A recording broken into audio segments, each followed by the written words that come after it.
So right now I have 43% and I have 92%, right? So I'm like, okay, whatever is going on here, it seems like it's related to me.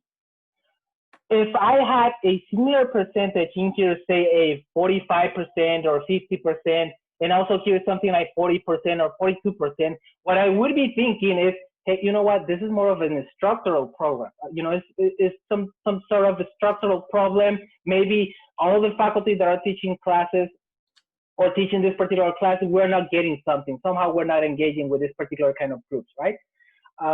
So that's another scenario. But for this particular one, we're going to say, no, it seems like at the general level, they are doing well. It's just in my class where they are not doing very well.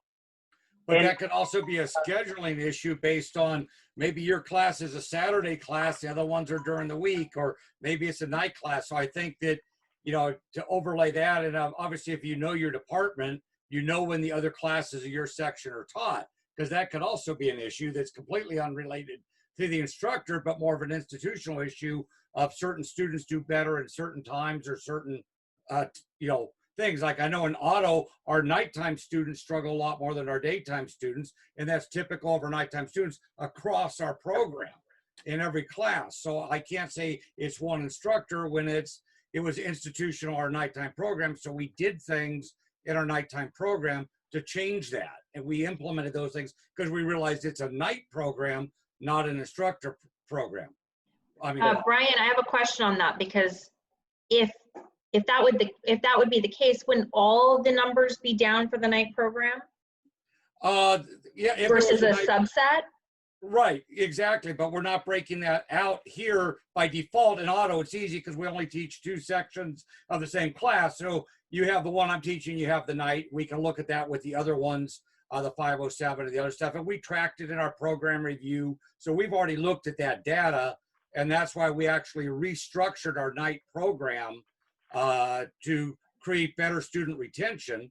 And it seems to be working. Of course, moving off campus has made it more of a struggle, but we really totally revamped our night program to deal with the retention issue.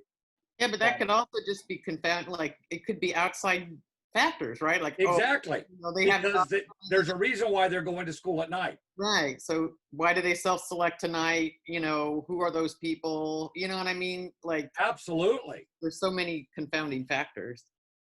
So my key takeaway from this is the fact, and I believe that's kind of part of the spirit of the Faculty Institute, is the fact that when someone from research looks at this, looks at this data, we might not have as good insight as the one that you have. Obviously, there's still some confirmatory analysis that would have to be done, or more analysis, or discussion about it. But it is obvious that when I look at this data, I may just have 1 or 2 ideas about what's going on. Whereas when you guys look at the data, since you are the subject matter expert, you have like 100 ideas. And out of those 100, even without having to look at more data, you can automatically start saying, well, out of those 100 ideas, I know these 75 do not make sense because this. So that is, for me personally, that is kind of the beauty when we have people like subject matter experts look at the data. So I really like when you guys, tell me all these examples, because that is the spirit of this Faculty Institute. So thank you for sharing that.